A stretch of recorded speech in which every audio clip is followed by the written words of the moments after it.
Warahmatullahi wabarakatuh.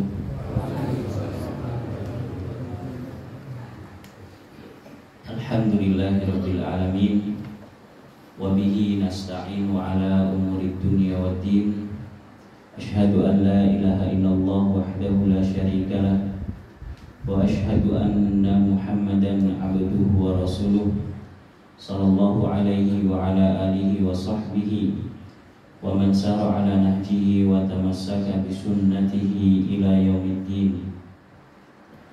Rabbi shrah li sadri wa yassir li amri wahlul 'uqdatam min lisani yafqahu qawli.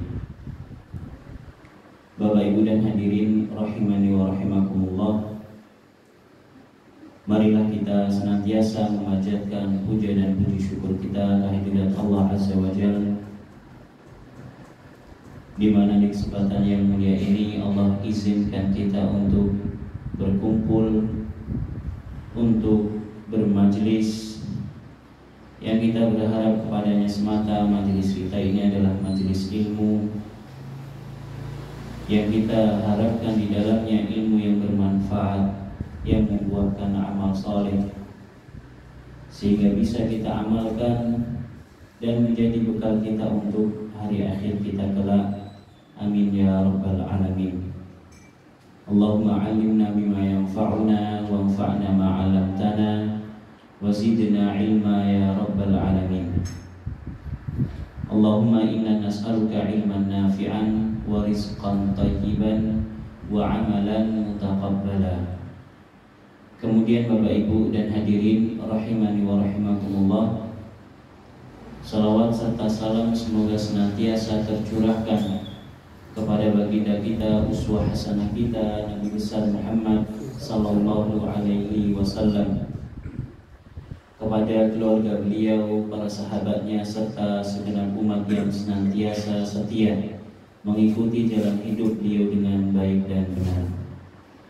Bapak Ibu dan hadirin rahimani wa rahimakumullah, banyak jalan kebaikan di dalam Islam. Kita sebagai pemeluk Islam harus mengetahui bahwa agama kita, agama Islam adalah agama yang mudah.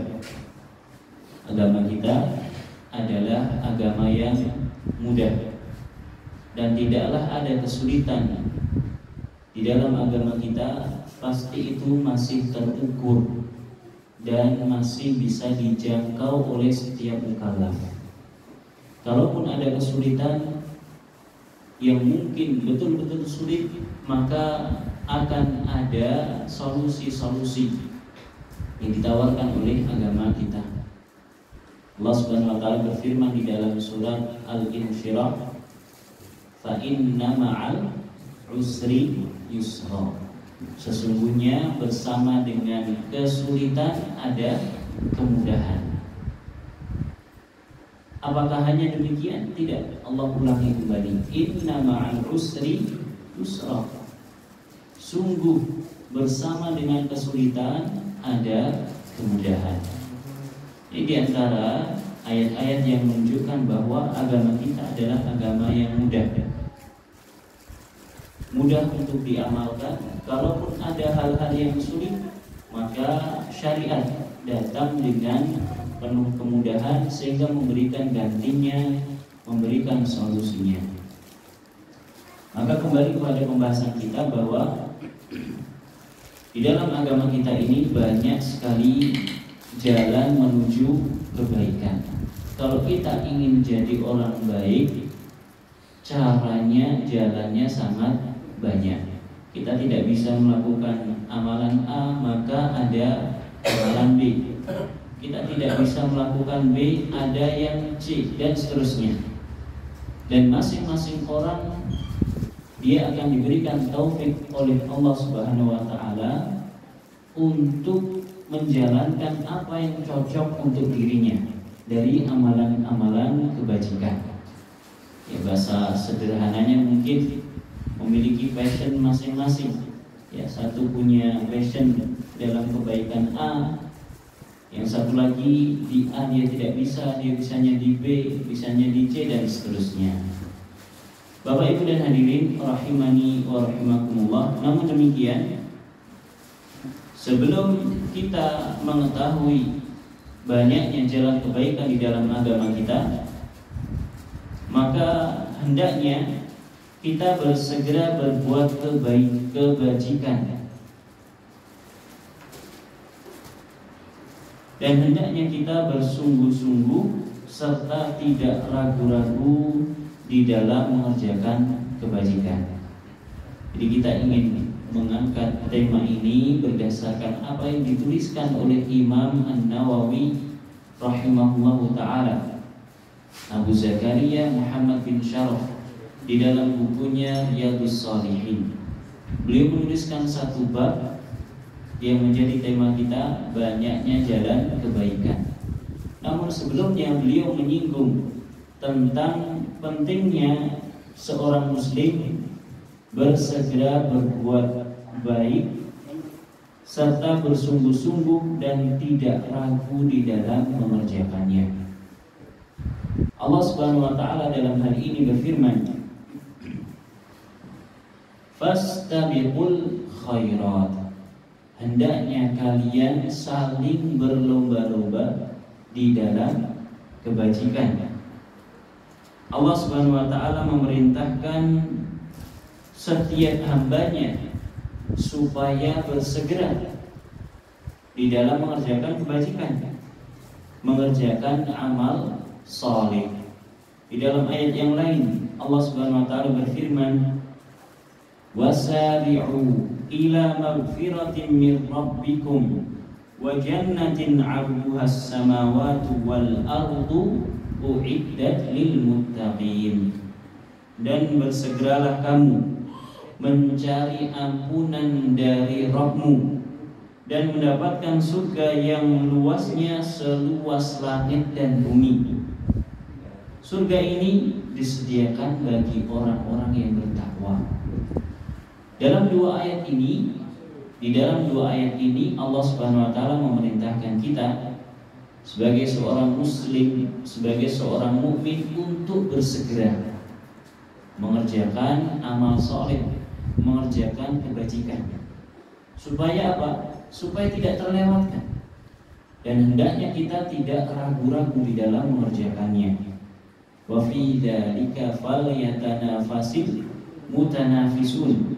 Di dalam kebajikan hendaknya orang-orang baik senantiasa berlomba-lomba untuk mendapatkan kebajikan tersebut.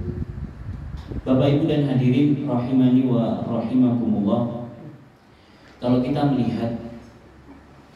melihat janganlah jauh sampai ke luar negeri, di sekitaran kita, di lingkungan yang tidak jauh dari tempat kita, banyak sekali pelaku kemaksiatan yang bersemangat untuk mengerjakan kemaksiatan. Banyak pelaku kemaksiatan yang semangat mengerjakan kemaksiatan. Mereka rela untuk begadang, mereka rela untuk mengantri demi melakukan kemaksiatan. Mereka rela untuk merogoh kantong mereka untuk melakukan kemaksiatan. Dan mereka tahu itu adalah kemaksiatan. Mereka tahu kalau itu adalah kemaksiatan. Maka kenapa kita sebagai orang yang ingin kebaikan, ingin melakukan kebajikan, kita ragu dan menunda-nunda? Kita tidak mau totalitas di dalam mengerjakan kebajikan. Jangan sampai kita kalah dengan para pelaku kemaksiatan.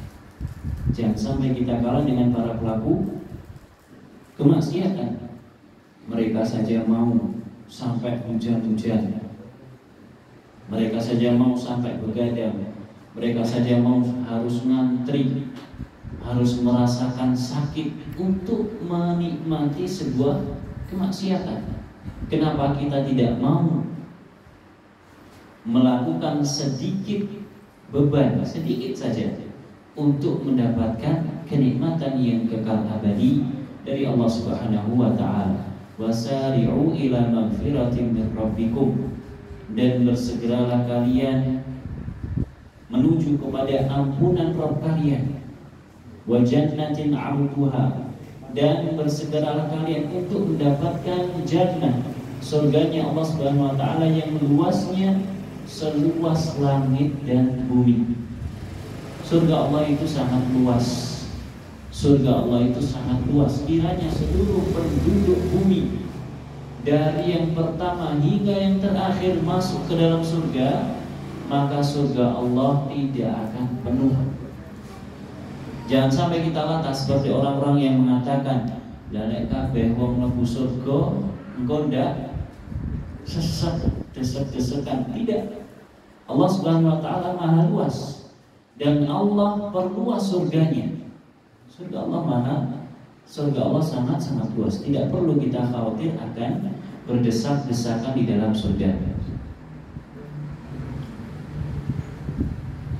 Bapak Ibu dan hadirin rahimani wa rahimakumullah, Imam Nawawi rahimahullah taala beliau membawakan sebuah hadis yang diriwayatkan oleh Imam Muslim dari sahabat Abu Hurairah radhiyallahu anhu, bahwa Rasulullah SAW bersabda, "Badiru bil a'mali fitanan kaqita'il lailil mudlim, yusbihu ar-rajulu mu'minan wa yumsi kafiran, wa yumsi mu'minan wa yusbihu kafiran, yabi'u dinahu bi'aradin minad dunya."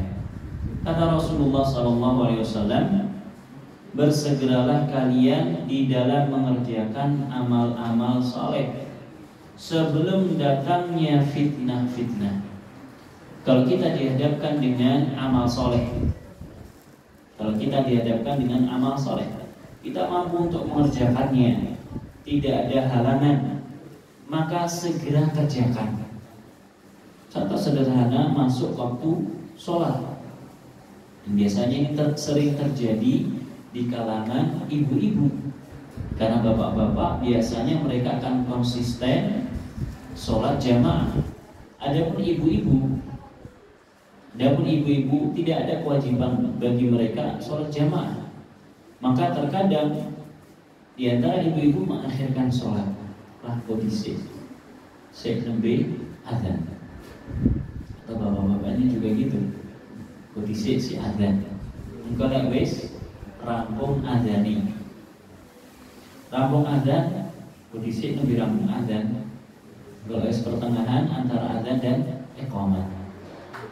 Kemudian mulai qomat, habis qomat. Kanggo dhisik merampung qomat. Paling imame lek maca suwi, bacaan dawa. Akhirnya apa? Taswif. Taswif itu artinya menunda-nunda perbuatan yang akan dikerjakan. Taswif. Dan taswif itu adalah dari syaitan. Ya ditunda-tunda kondisi. Saya gremis, apalagi kalau musim hujan. Maka hendaknya kita bersegera beramal. Selagi kita mampu, selagi kita bisa untuk melakukan amalan tersebut. Kenapa demikian? Kata Nabi SAW, sebelum datangnya fitnah-fitnah seperti penggalang-penggalang malam yang gelap. Karena kita tidak tahu apa yang akan terjadi pada detik-detik berikutnya. Kita tidak tahu. Orang yang nonton bola saja, ya offside, setelah offside kita nggak tahu ternyata gol, ya kan? Kita nggak tahu. Apalagi kita. Kalau kita sering menunda amal kebajikan, khawatirnya Allah akan kirimkan malaikat maut sebelum kita mampu untuk melakukan kebajikan tersebut. Maka hendaknya kita bersegera melakukan kebajikan tersebut. Kata Nabi SAW, sampai-sampai seseorang yang berada pada pagi hari dalam keadaan beriman, lalu dia menjadi keluar dari keimanan, menjadi kafir pada sore harinya. Na'udzubillahi min dzalik.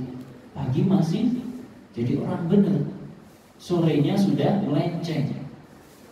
Kenapa? Karena adanya fitnah. Karena adanya fitnah dan kita tidak tahu. Boleh jadi fitnah itu datang dengan begitu cepat. Baginya masih jadi orang benar, ketemu dengan orang-orang tertentu, nonton tontonan tertentu, kemudian sorenya berkurang keimanannya atau bahkan na'udzubillah hilang semua keimanannya sehingga menjadi orang kafir. Sebaliknya juga demikian, wa yumsi mu'minan, ketika di sore hari dia beriman, pagi harinya sudah menjadi tidak beriman. Maka hendaknya kita bersegera melakukan amal-amal kebajikan.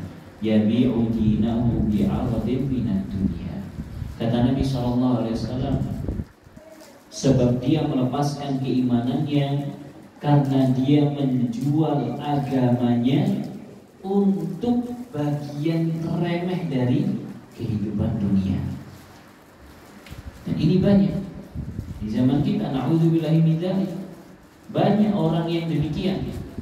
Banyak di antara pemuda-pemudi kaum muslimin demikian.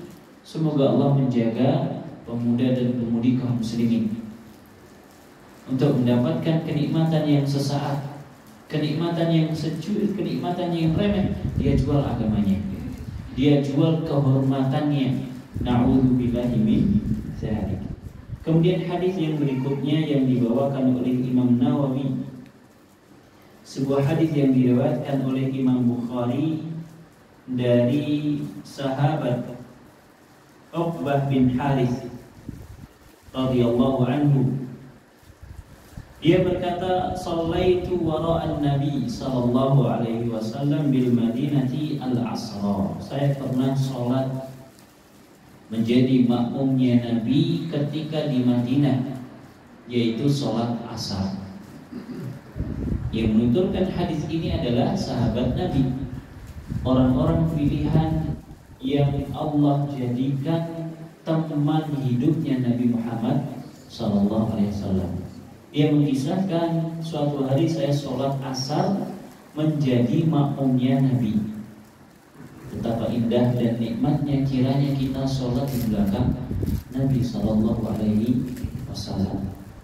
Saya yakin tidak ada seorang muslim pun yang tidak bercita-cita demikian.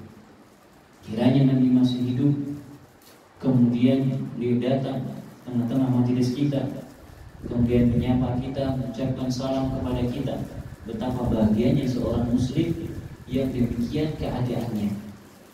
Sangat bahagia bisa bertemu dengan Nabi SAW. Namun sayangnya Nabi telah wafat. Nabi telah wafat dan harus kita yakini bahwa Nabi sudah wafat. Dan kita tidak boleh meyakini khurafat-khurafat yang disebarkan oleh sebagian orang. Dalam ceramah semacam ini kemudian dia merem atau noleh, seakan-akan ada yang datang. Katanya Nabi SAW yang datang itu adalah dongeng yang bohong. Karena Nabi sudah wafat, kita harus meyakini itu.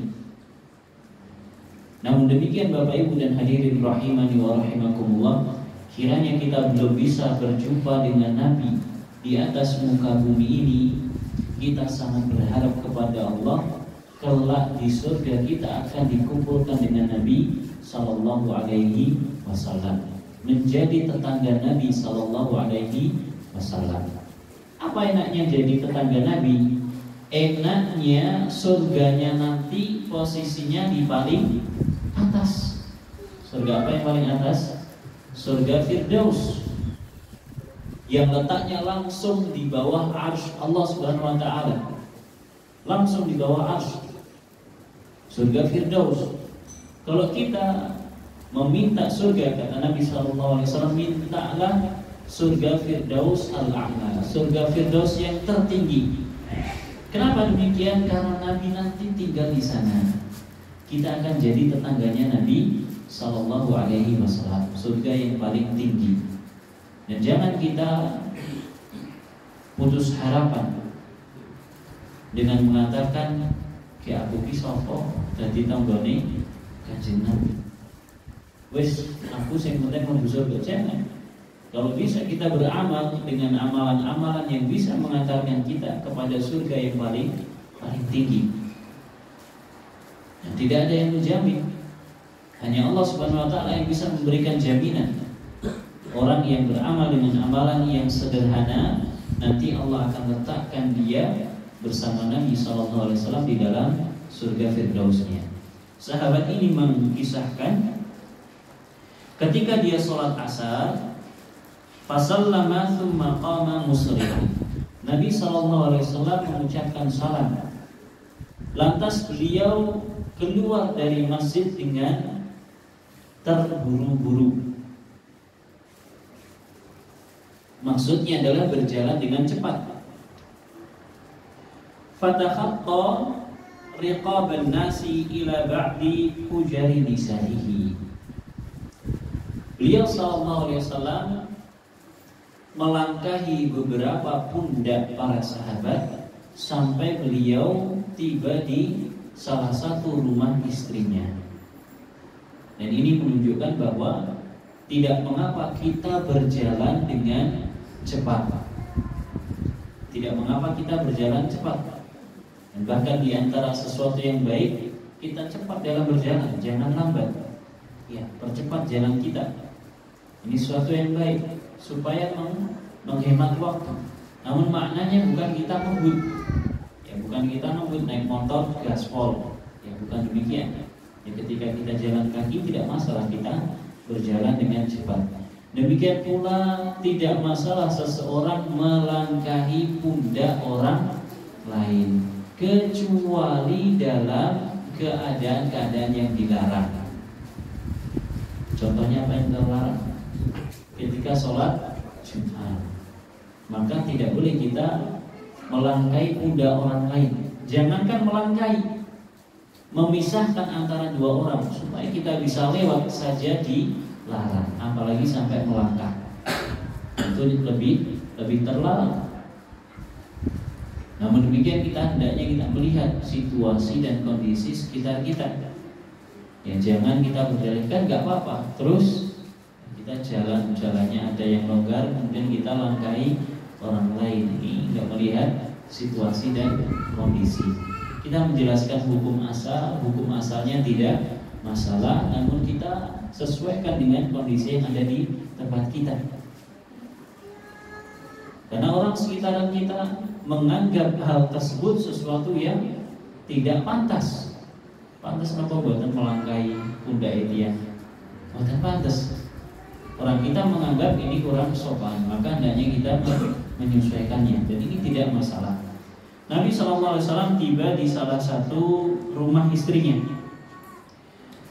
Kemudian fafazi'a an-nasu min sur'atihi fa kharaja 'alaihim. Para sahabat mereka heran dengan cepatnya Nabi SAW melangkah dan masuk ke dalam salah satu rumah istri beliau. Lantas Nabi keluar menemui mereka.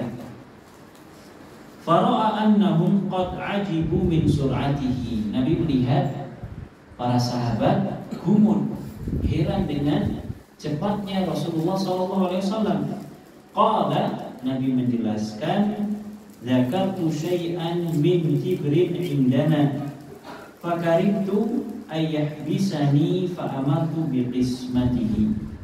Kata Nabi SAW, aku ingat sepotong emas milik kami dan aku tidak ingin terganggu olehnya, sehingga aku memerintahkan supaya emas tersebut segera dibagi-bagikan.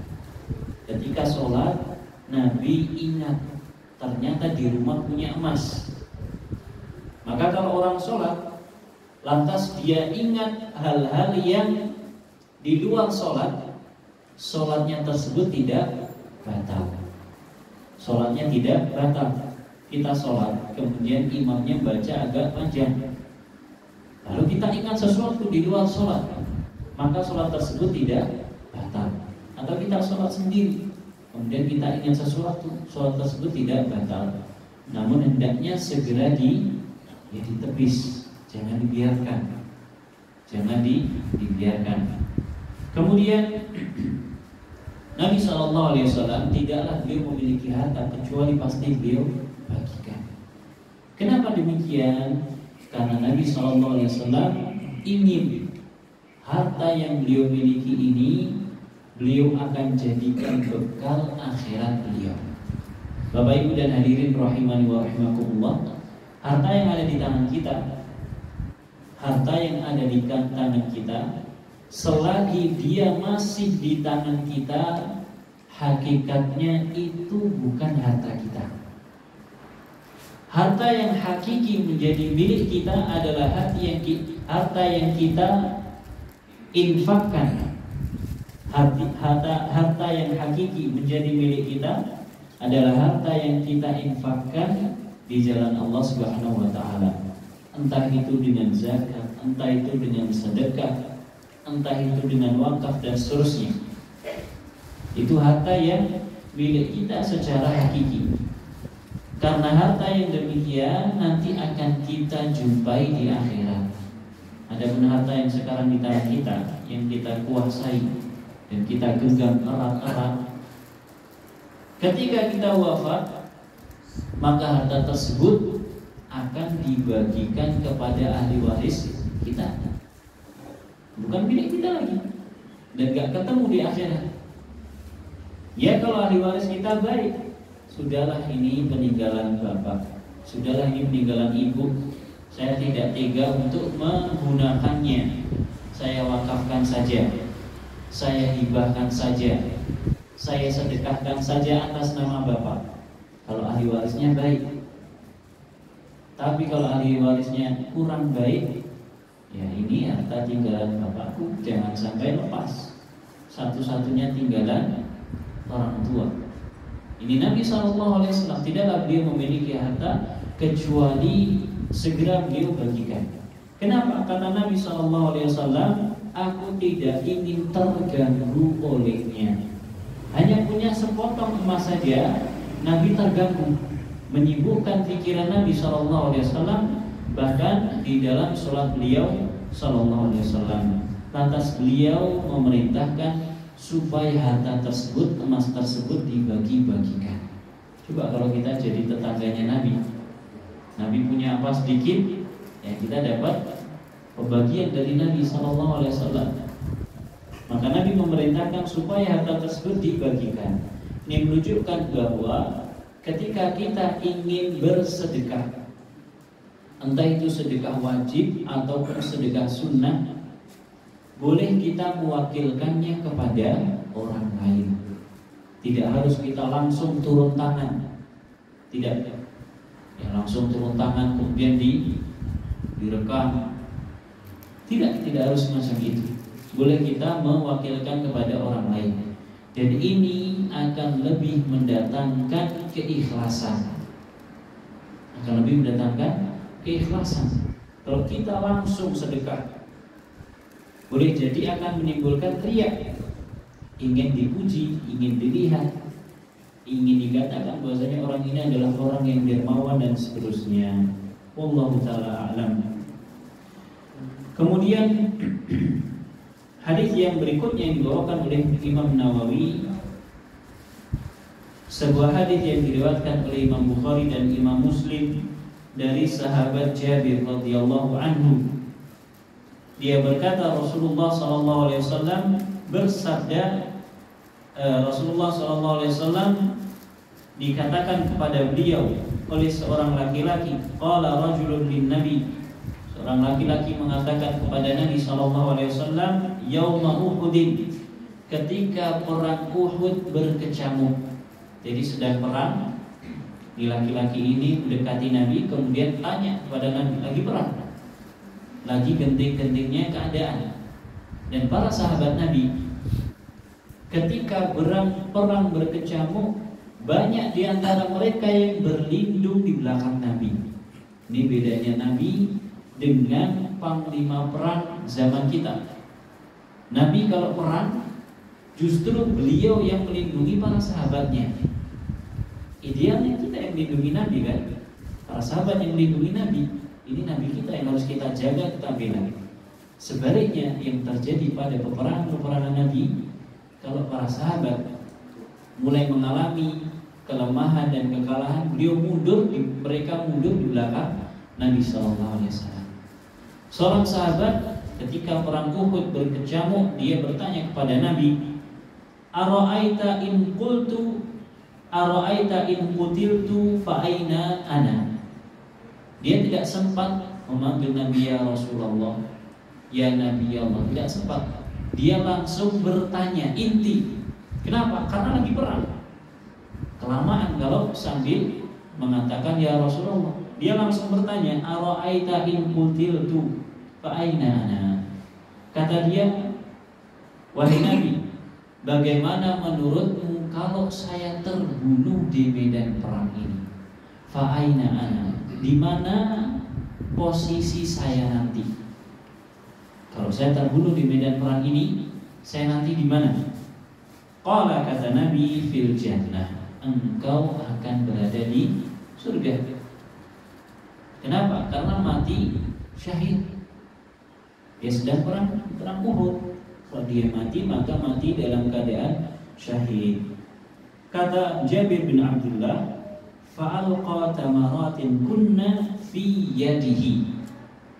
Laki-laki ini membuang kurma yang kala itu ada di tangannya. Jadi sambil perang, sambil makan kurma.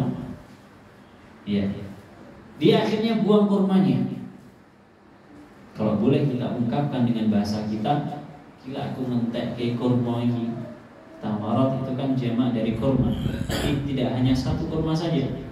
Mungkin dalam hati dia bergumam, kalau saya harus menghabiskan kurma ini kelamaan, sudah tak buang saja. Tsumma qatala hatta qutil. Lantas dia maju untuk berperang sampai dia terbunuh. Ini para sahabat di waktu yang sangat genting, dia tidak mau tertunda dari mengamalkan amalan soleh, amal kebajikan, hanya gara-gara makan kurma. Seberapa lama makan kurma itu? Ya kalau kurmanya 5 saja, ada 10 menit.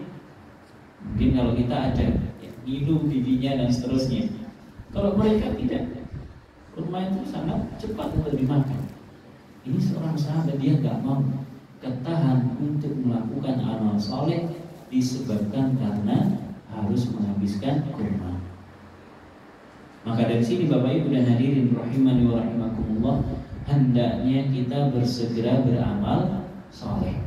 Kalau kita mampu jangan ditunda. Kalau kita mampu jangan ditunda. Dikhawatirkan akan ada hal-hal yang menghalangi kita dari amal soleh tersebut, sehingga kita terhalangi dan tidak jadi mengamalkan amal soleh tersebut. Mana yang bisa kita kerjakan, kerjakan. Jangan ditunda-tunda. Wallahu ta'ala a'lam.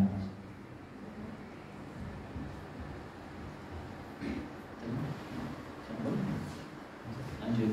Masih banyak. Masih segini. Masih banyak. Nanti saya diingatkan.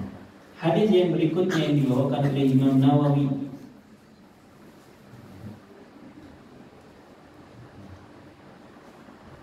diriwayatkan oleh Imam Bukhari dan Imam Muslim dari sahabat Abu Hurairah. Ia berkata, ada seorang laki-laki datang kepada Nabi SAW. Lantas dia mengatakan, ya Rasulullah, ayyus shadaqati a'zamu ajran. Wahai Rasulullah, sedekah yang seperti apakah yang paling besar pahalanya?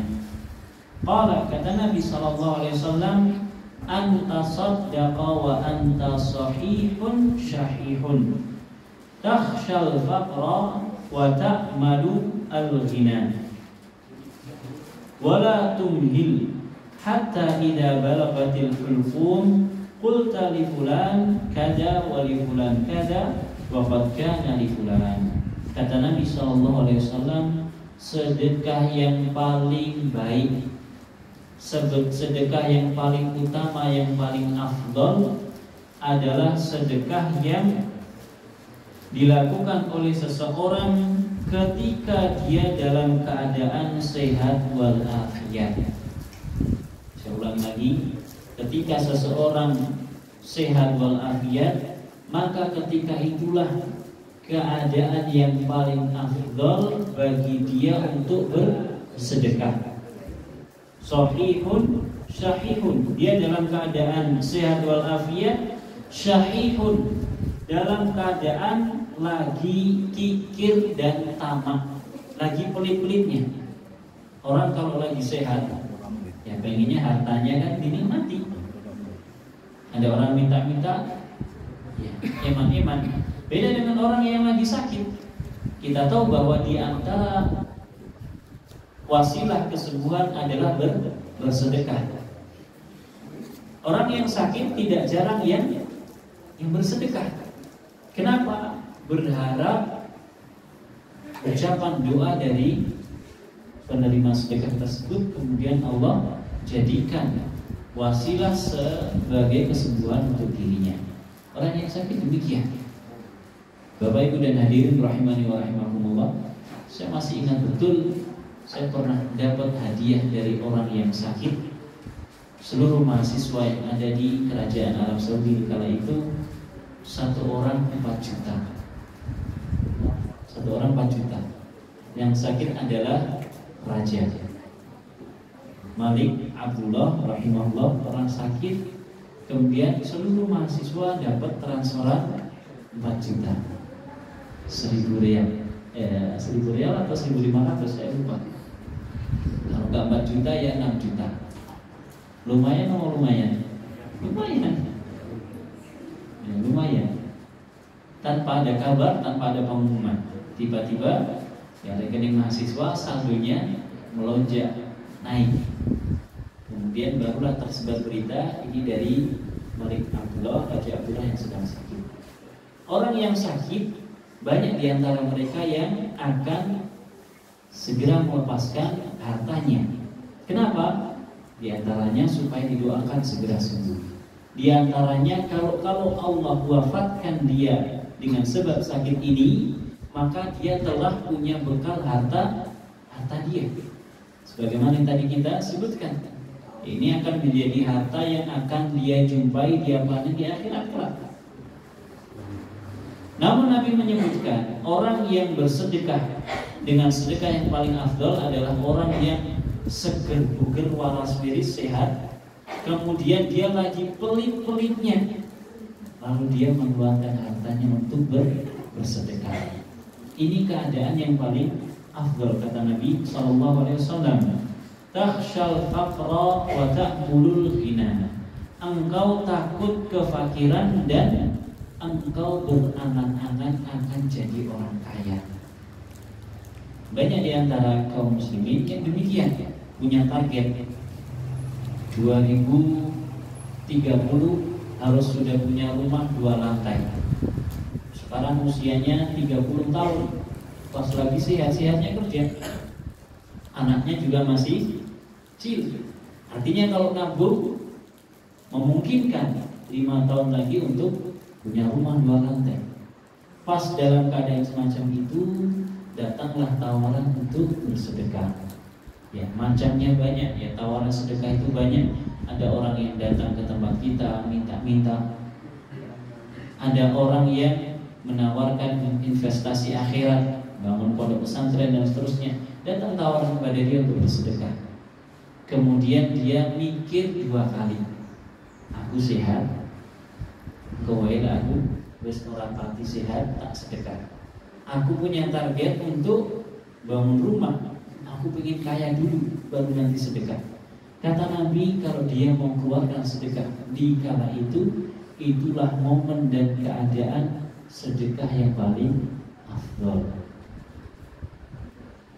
Wala tumhil hatta idza balagatil hulqum qulta li fulan kada wa li fulan kada. Kata Nabi, dan janganlah kalian menunda-nunda hingga apabila nyawa sudah berada di tenggorokan, barulah kalian mengatakan untuk fulan bagiannya sekian, untuk fulan bagiannya sekian. Ya. Apa? Orang sudah didatangi sakaratul maut atau detik-detik sebelum didatangi sakaratul maut, orang sudah merasa bahwa ini adalah penghujung hidupnya. Barulah dia sadar, kemudian mengatakan, tolong hasil panen yang di sana itu dikasihkan ke panti asuhan sini. Tolong yang itu dikasih ke anak yatim yang ada di sini. Tolong yang ini untuk bangun masjid. Tolong ini untuk pesantren dan seterusnya. Jangan kita menunda-nunda sampai didatangi malaikat maut. Dan ada beberapa ayat yang menyebutkan demikian. Sebagian orang ketika datang sakaratul maut, detik-detik sebelum datangnya sakaratul maut, barulah dia sadar. Hartanya tersebut tidak berguna. Hartanya akan berguna kalau dia sudah infakkan di jalan Allah Subhanahu wa taala, barulah dia akan bagi-bagi untuk diinfakkan. Wa qad kana li fulan, kata Nabi sallallahu alaihi wasallam, padahal dulunya harta itu seharusnya sudah menjadi hak orang yang pernah dia sebutkan. Gara-gara menunda-nunda amal. Wallahu subhanahu wa ta'ala a'lam. Bapak Ibu dan hadirin rahimani wa rahimakumullah, hadis yang terakhir yang ingin kita baca yang menunjukkan hendaknya kita bersegera untuk beramal kebajikan, beramal soleh.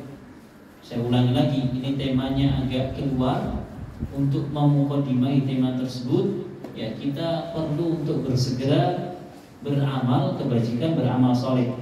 Kata Nabi SAW pada suatu hari di peperangan Uhud, Nabi mengatakan, man ya'khudhu minni hada, siapa di antara kalian yang mau bersedia mengambil pedang ini, fabasatu aydiyahum, maka para sahabat banyak yang mengangkat tangannya. Saya, wahai Nabi, saya mau mengambil pedang tersebut. Siapa di antara kita yang enggak mau dikasih pedangnya Nabi sallallahu alaihi wasallam? Kalau kita melihat di media, ya orang katanya ini pedangnya Nabi, ini pedangnya Ali bin Abi Thalib. Kira-kira itu sungguhan atau bohongan? Ya, sungguhan atau bohongan? Diragukan, sudah minimal diragukan. Ini Nabi langsung bagi, siapa yang mau pakai pedang ini? Para sahabat pada angkat tangan. Maka Nabi SAW memberikan syarat, faman ya'khudhuhu bihaqqihi, siapa di antara kalian yang mau mengambilnya dan menunaikan haknya. Fa'ahjamal qaumu, maka semuanya terdiam. Tadi pas ditawari, siapa yang mau pakai pedang saya ini? Semuanya angkat tangan. Saya Nabi, saya Nabi. Ketika diberikan syaratnya oleh Nabi, yang pakai pedang ini dia harus berikan haknya. Hak pedang, yang namanya pedang perang, haknya untuk apa? Untuk iris sayur, untuk iris daging? Tidak, untuk memenggal manusia, memenggal lawan. Untuk memenggal lawan. Dan ini satu hal yang wajar dalam peperangan. Ya kalau kita di zaman sekarang ini, ya mungkin dikasih laras panjang sama komandannya. Siapa yang mau pakai laras panjang saya? Siapa yang mau memenuhi syaratnya? Syaratnya itu digunakan untuk menembak musuh secara langsung. Semuanya terdiam. Terdiam. Kata Anas, faqala Abu Dujana, ana akhudhuhu bihaqqihi. Seorang sahabat yang namanya Abu Dujana, dia mengatakan, saya yang akan mengambil dan menerimanya serta menunaikan haknya. Fa'akhadahu fafalaqa bihi hamal musyrikin. Maka diambillah pedang tersebut oleh Abu Dujana, lantas dia gunakan untuk memenggal leher kaum musyrikin di peperangan Uhud. Karena di peperangan Uhud pada awalnya kaum muslimin menang kaum muslimin. Kaum musyrikin, ya mereka kalah, terporak-porandakan, dipukul mundur sama para sahabat Nabi. Dan orang Arab, Bapak Ibu dan hadirin rahimani wa rahimakumullah, pada asalnya mereka itu gak tahu tata cara perang. Orang-orang Arab pada asalnya mereka tidak tahu tata cara perang. Kenapa? Karena Nabi SAW diutus dari daerah yang dalam tanda kutip terabaikan. Di Mekah itu hanya ada Ka'bah dan mata air Zam-Zam. Ka'bah dari zaman Nabi Ibrahim memang merupakan sebuah destinasi untuk wisata religi. Dari sejak zaman Nabi Ibrahim sudah ada syariat untuk haji, ada syariat tawaf. Jazirah Arab gak punya apa-apa, gak punya apa-apa. Maka untuk siasat perang orang-orang Arab gak punya. Maka wajar kalau orang-orang musyrik Quraisy kalah di perang Badar. Kemudian di perang Uhud awalnya kalah,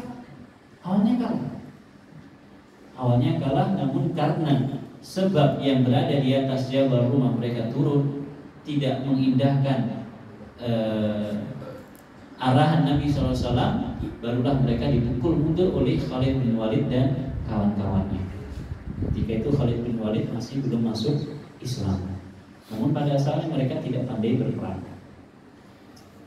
Nah, maka ini Abu Dujana, dia ketika menerima pedang Nabi, dia bersegera menggunakannya untuk menghabisi musuh-musuh kaum muslimin. Ini yang ingin disampaikan Bapak Ibu dan hadirin rahimani wa rahimakumullah, yang hendaknya kita bersegera untuk beramal kebajikan. Jangan menunda-nunda, jangan tunggu sampai waktu besok atau lusa.